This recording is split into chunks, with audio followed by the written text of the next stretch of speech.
because we used to having a formulaic way of setting a budget, and then we, as it were, work within that amount to provide it. I mean, that's the English tradition. Whereas the Brussels one seemed to be about, these are the actual we know these are the actual salaries that we're committed to, so we work from that, and therefore they wouldn't say, well, it will be so much because these are the teachers. They say, well, it will be adjusted when we know which teachers stay and which teachers go. And on that, so on that basis, I don't think there's any lack of commitment that there would be finance. And Murica was always absolutely clear, was honest in saying so. The money will be there, but the how much wasn't, because that would be determined by who the teachers were. But then it then got to the stage where we expected a decision in December of last year from the European School Board of Governors, and it wasn't taken. It will be this subject to that. Okay? And when we were faced with, potential loss of the greater proportion of the seconded teachers, and we said, well, you're asking for the commitment to deliver this legacy curriculum,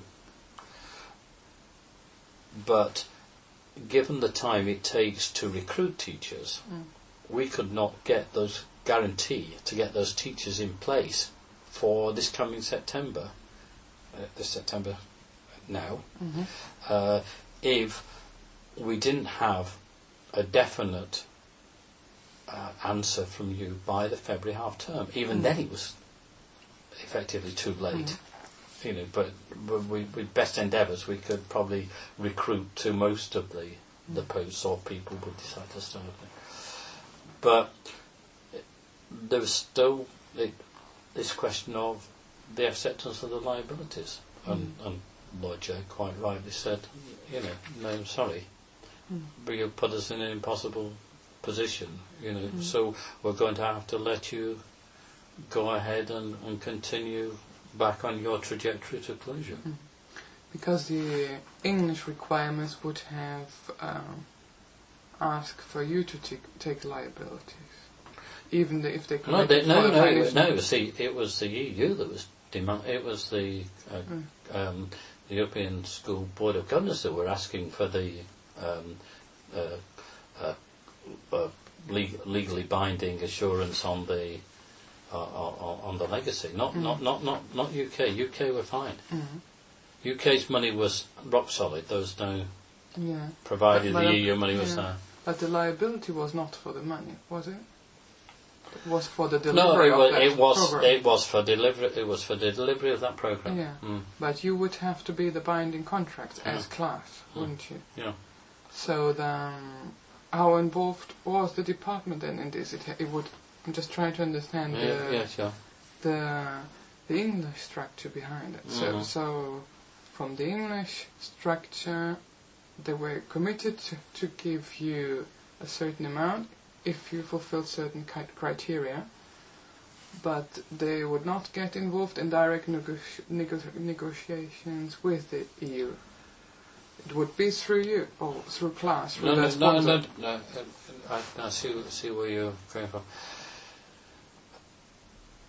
Because you obviously were not putting the money, so no. So that's right. We weren't putting the money, so we couldn't. And it was not the. It was the. I think I want to know about the liability. Yes, but it was the liability of not.